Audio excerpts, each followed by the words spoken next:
Do you know what being a fan is? Not just someone who likes something, but being a fan. I'll tell you what a fan is.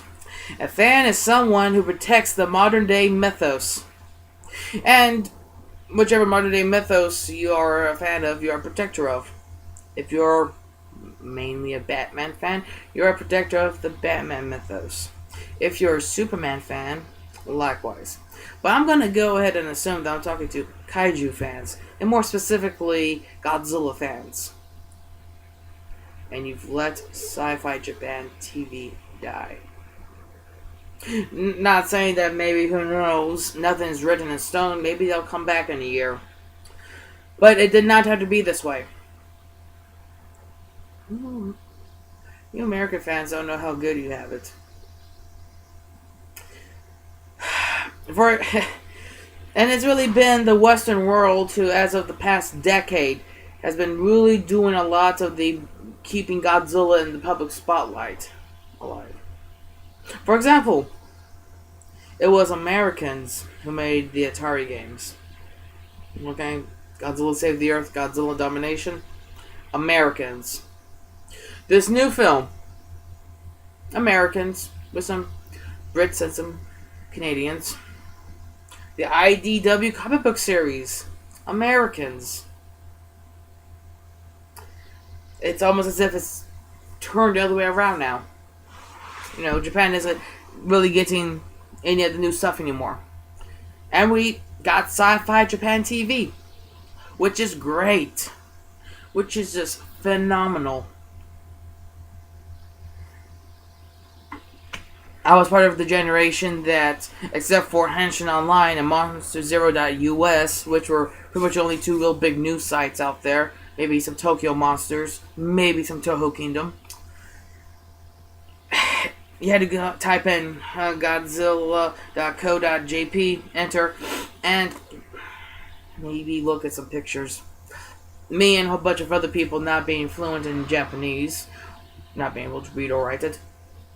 We we recognize what the Japanese, character for Godzilla is, and Mechagodzilla, whatnot. But we had to enjoy the images that way, and hope maybe Sony Entertainment will keep on releasing these films a year or two after they're made here in America. And we had SciFiJapan TV. It was almost full circle. Because Japanese fans had that. Unlike me and a whole bunch of other fans that had to wait for something to pop up, maybe a magazine scan or maybe some information from a TV talk show that would be relayed through a translator. They actually had that talk show.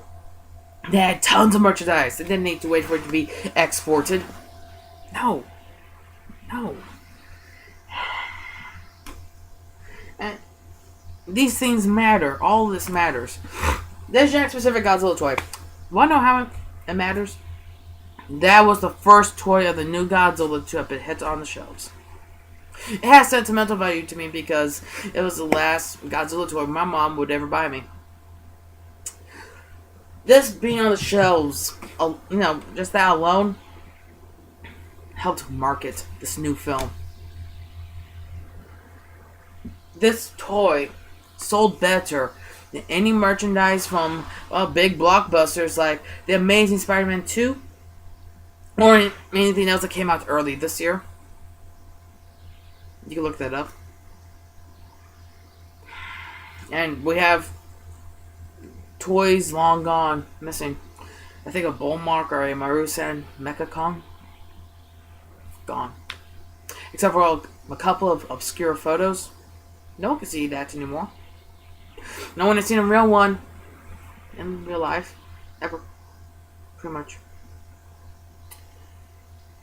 And all of these toys have that same dynamic going for them. These toys are what helps introduce people to Godzilla.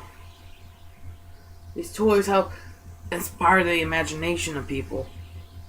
And that is what we're protecting. We're also protecting, anti-nuclear causes in literature. And in cinema, for that matter. That's what we're doing, we're protecting. And to be a protector, you got to have access to the internet. Are some of you really not doing that much on the internet? Because if that's the case, stop calling yourself a Godzilla fan. You're a person who likes Godzilla, but you're not a Godzilla fan. I mean, fan is short for fanatic. Only thing is, I do not see fanatic as a pejorative term. If you like Godzilla, that's fine. That's great. But don't call yourself a fan. As for you fans out there who are ignorant of SciFiJapan TV, get onto the internet more and see what people are doing. Are you aware of Kaiju Gaiden? Are you aware of Hail to the King? Are you aware of Colossal Kaiju Combat? Are you aware that there's going to be a new Gamera film next year? I'm surprised that this news of a new Toho-produced Godzilla film hasn't inspired more comparisons to the new Gamera film. I mean, it's almost as if we're living in this golden age. Oh, we can expect a new Gamera film next year.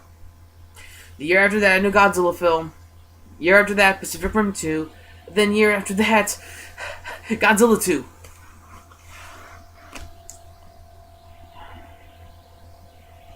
Really.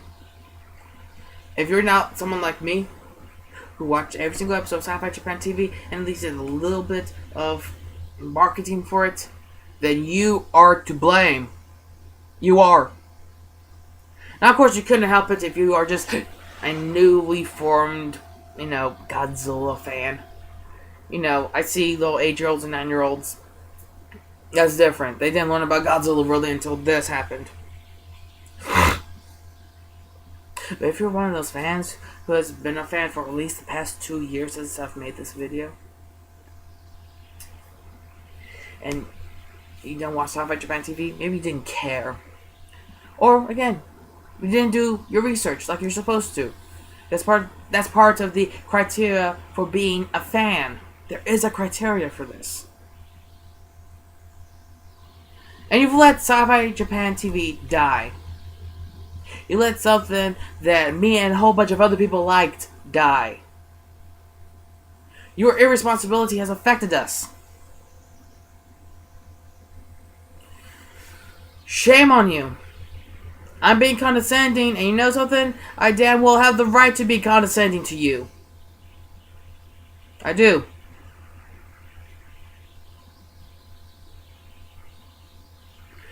Whatever. For those of you who were a part of SciFiJapan TV, I thank you very much for your time and efforts. I have enjoyed the series. I truly have. At least now with the series done and over with, I could go ahead and do what I've been wanting to do for a long while. Download every single episode, put them onto a DVD-R, and then make a makeshift box set. But I thank you guys a lot. You guys did great work. It is very much appreciated.